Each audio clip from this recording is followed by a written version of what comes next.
Before we get started, I want to show you that I have taken some water-soluble stabilizer made by Sulky, and I just sprayed some basting spray, which you can get with any of your quilt items. Just sprayed it lightly with basting spray and put a piece of that on the back, and that will just help me control my threads a little bit better and give it a little more body while I'm working with it. Now I want to get in here and find me a good place to start. I like to start somewhere kind of at the base of the leaf. And I need to change my foot right quick, and I'll be right back.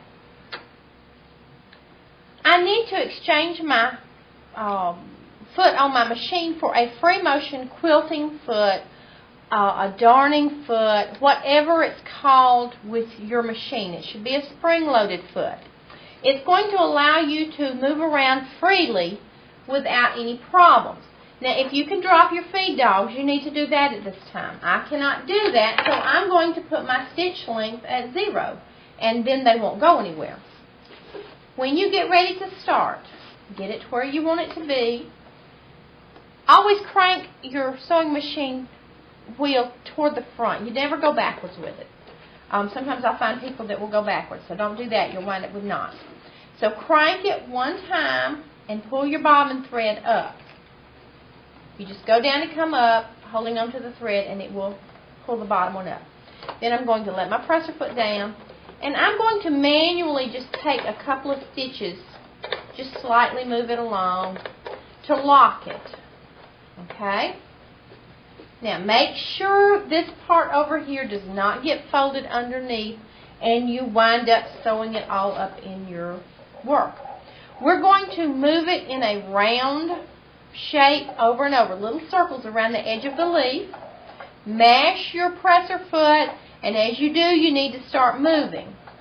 If you sew in the same place, it will break your thread.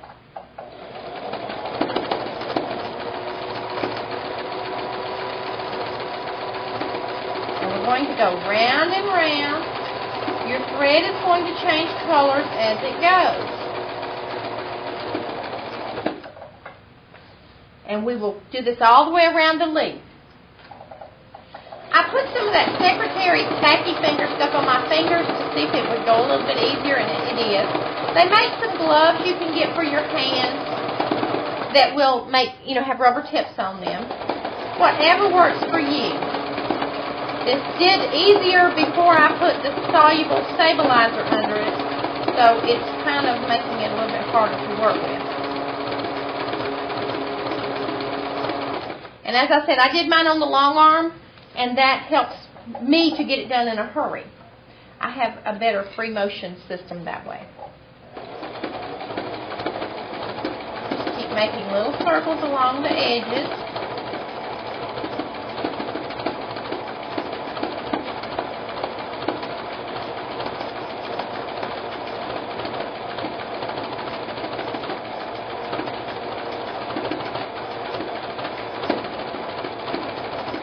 Come in and get all your little points and your dips, your valleys and your peels.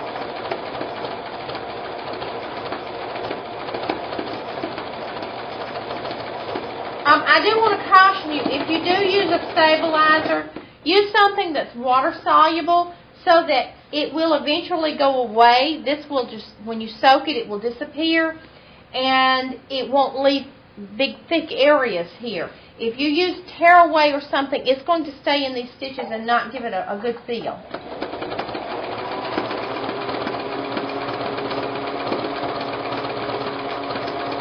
just going to keep going around our leaf.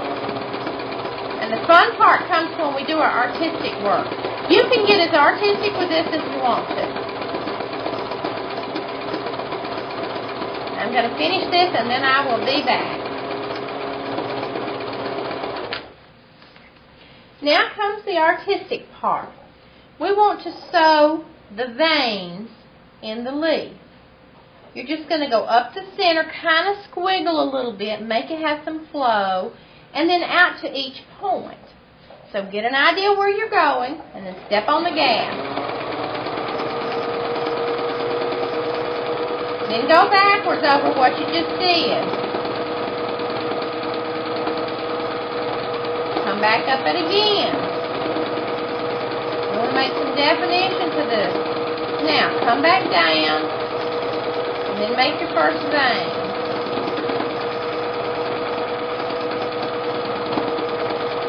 Go out each of these a couple of times. Go down a little bit more. If you get tired, stop with your needle down, reposition, and then get your foot going again.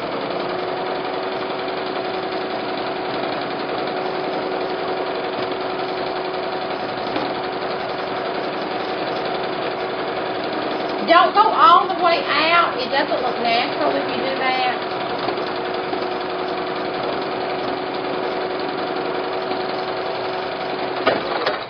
Oops, and I'm out of thread. Let me get another spool.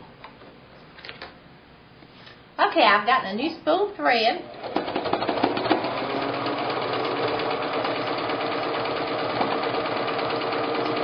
Get those last veins.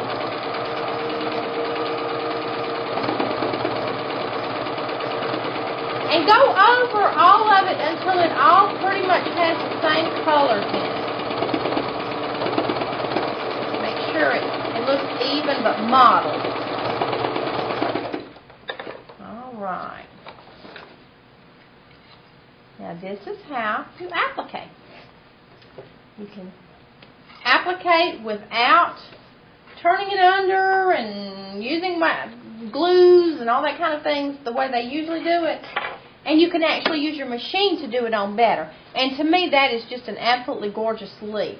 I'll do these little ones the same way and then finish this up as a placemat. So we've gone over all of this. One other thing. As I said, this shiny stabilizer will dissolve when it gets wet. So it's going to disappear and it will be nice and soft. But the reason you go ahead and do this before you layer everything is so that this will not show. You're going to have batting and then your backing, and all this will be hidden in here. If you did want to just outline some drawings and this was your artwork, this would look great too. So you could use the variegated threads for that. I want to show you a few other things today before we finish up. So we'll go to the quilting machine.